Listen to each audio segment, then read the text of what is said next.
Hey guys, welcome back to the channel. And today we're going to be talking about the San Antonio Spurs and how they became one of the best teams in the NBA. And just a couple seasons ago, they were on a almost 20-game losing streak, if I remember correctly. And they were competing with the Detroit Pistons for that losing record. And the Pistons, won that losing record. And now look at them. They're top of the Eastern Conference. And now look at the Spurs. They're on top of the Western Conference, beating the OKC Thunder not once, not twice, but three times. And in Vegas, this was a neutral environment. It wasn't an away game. It wasn't a home game for either team. And for OKC, they were on that winning streak. And the whole NBA was saying this team's going to be unbeatable. They're going to be, back-to-back champions. They're going to beat the Warriors record. And this dynasty is going to just run away with it. And we've never seen anything like it because it's just so crazy because they even have, a lottery pick, most likely from the Clippers. And the Spurs basically said, hey, every team in the NBA is a beatable team. You could lose any night. You can win any night. It doesn't matter. Especially with this team. I mean, the Spurs are 23-7 right now. They're averaging 120 points per game. That's fourth in the NBA. They're allowing only 113 points. That's again seventh. So that means they're top five and top 10 in offense and defense. And of course, defense wins games and defense wins championship. But you have to have an offense, and that's what the Spurs are doing. You have to have a top 10, offense to defense. You have to be able to make stops when they're needed, and you have to be able to score when you need to. And the Spurs have that. And of course, your star player Victor Wembanyama, he is your corner piece of any franchise, really. And that's who you're building around. And yes, he is the main focus on the scouting report. But now that the Spurs finally have this team around him. Now, when they triple team him and he kicks it out to De'Aaron Fox, who I love this trade because you're not really giving up anything. You didn't really give up too much to get him. I mean, you got rid of Zach Collins and Trey Jones and a first round pick. And then you got De'Aaron Fox, an all star, who this season is averaging, basically 21.9 points a game. So let's just round in and say 22 points per game. He's shooting a career high 39% from three and 6.1 assists per game. Now, these stats are not, hey, he's a top five point guard in the NBA because he doesn't need to score the ball as much anymore. Because now we have Devin Vassell, who, yes, offensively, he's not averaging that 18 or, borderline 20 points per game, but, 15.9. Let's just round in and say 16 points a game. And he's shooting 39% from three, too. And I think the biggest key piece besides Vic and, Fox is Stephon Castle. And I say that because defensively, he's guarding the best player, whether it's a point guard, shooting guard, and, in some cases, small forward. He's guarding them. He's capable of switching. He's averaging, 18.6 points a game, 7 assists. His only flaw is he's only shooting 29% from three. But the biggest thing is his confidence. He's not afraid of taking the three. He doesn't care if he's, going to shoot, 5 to 7 threes a game and only make three of them because his confidence through the roof. And his game right now is driving in the paint, getting some defenders in the air, and finishing because he's a great finisher because of his size and athleticism. He can,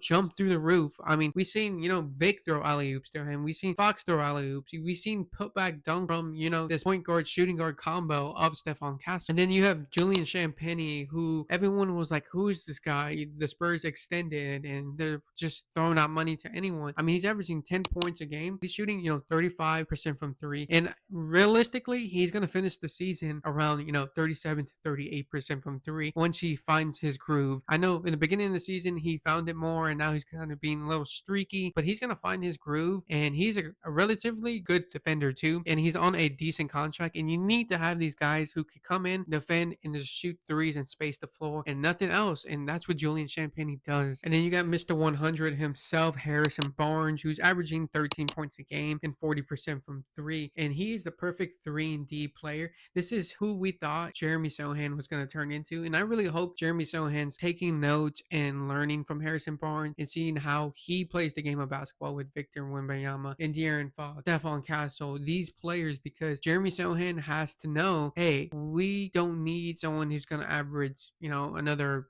18 points a game.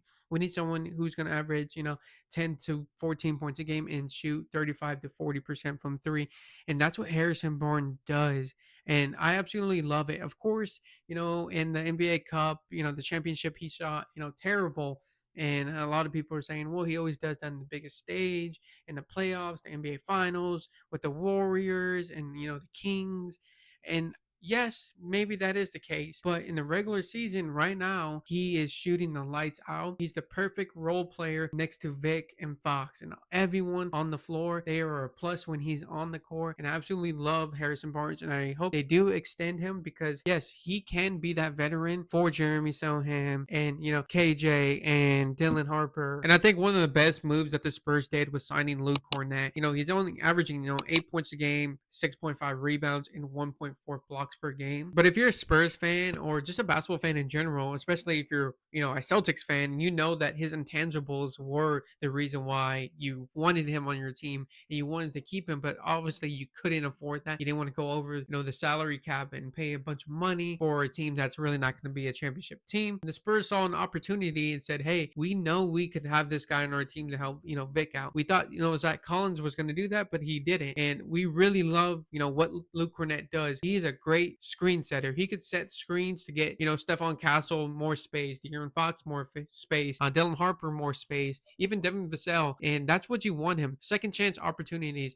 It's not always grabbing the offensive rebounds. If he could tip it out to a Spurs player and they can create their own shot and just get a second opportunity, that's what Luke Cornett does, and he doesn't mind doing that. He doesn't care if he's going to put up that 8 points a game, but if he could get 4 offensive rebounds and maybe a block or two, that's what he wants to do, and that's what the Spurs want him to do. And he's the perfect player just around any team in the NBA, but especially on the Spurs team. And I think this guy right here, who we're going to talk about, Keldon Johnson, is the reason why the Spurs are so good too, because I would say last year and the year before, everyone was saying, hey, we need to trade this guy. His contract is not really in the same level as his production, and yes, he's scoring, but he's not impacting the game as well as you would like, because he signed that 4-year $86 million deal, and everyone was like, well, we don't really care because we want a tank and we could use that for a trade asset, his contract, or maybe a superstar or just a better player. Well, now Keldon Johnson said, hey, I'm fine coming off the bench. I know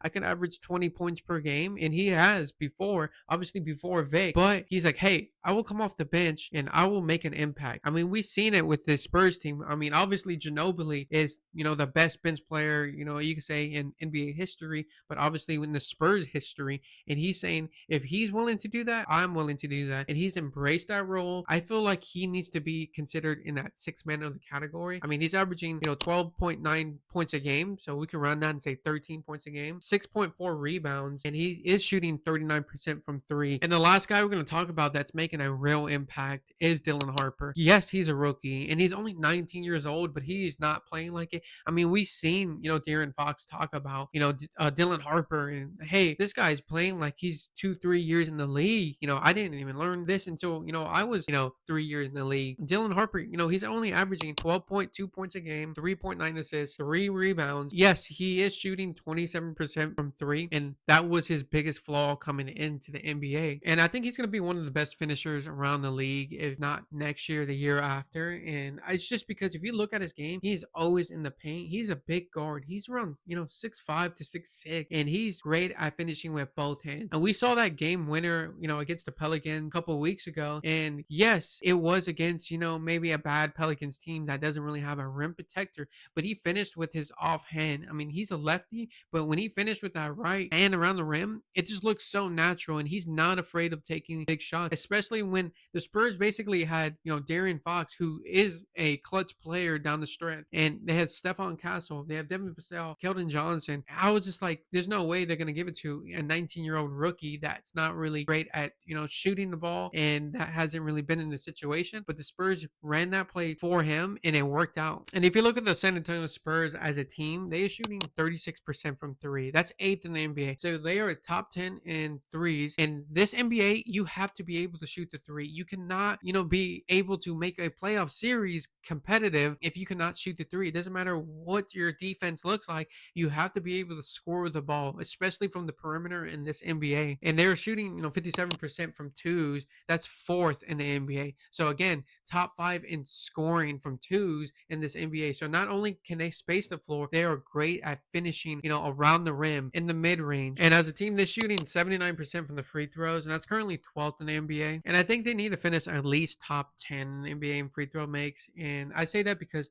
in a playoff series, again, they will Warriors, the Thunder, even the Rockets, you have to be able to have these shots and makes because these points are gonna add up. And especially with Steph Curry, Draymond Green, Jimmy Butler, Kevin Durant, these players are going to kill you if you're not making your free throws. They're gonna capitalize on that, and your confidence may not be sky high either because maybe you're not hitting the mid range, but you can always get people in foul trouble and get to the line. And if those shots are not falling, it's going to be a tough night for you. And the Spurs are fifth right now in field goal percentage at 48.7% from the field. And yes, this is really, really good because they are finishing around the rim, they're finishing around the perimeter, and this is what the Spurs need. You need to be able to make shots. Again, offense is going to be key in a playoff series. And yes, people are saying, defense wins championship. Yes, it does. But in this NBA, you have to be able to score and finish. And currently, yeah, they're doing that right now. They're top five in the NBA, and they're around 15th in assists at 26.1. That means they could, make the right play. And people are saying, well, the 2014 Spurs were,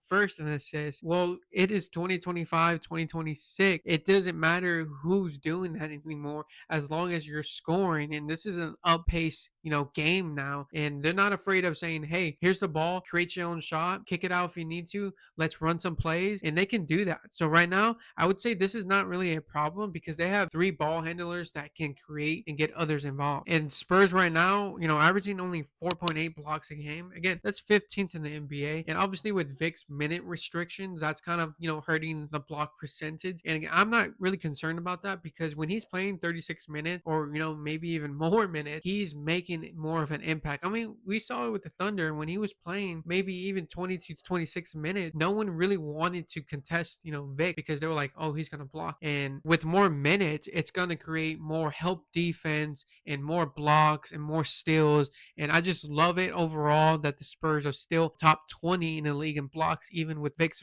minute restriction. But yeah, that's today's video, guys. Let me know what you think of the San Antonio Spurs and if they're going to make a trade, if they're going to land, top three in the West or even top of the West. But yeah, thanks for listening and thanks for watching.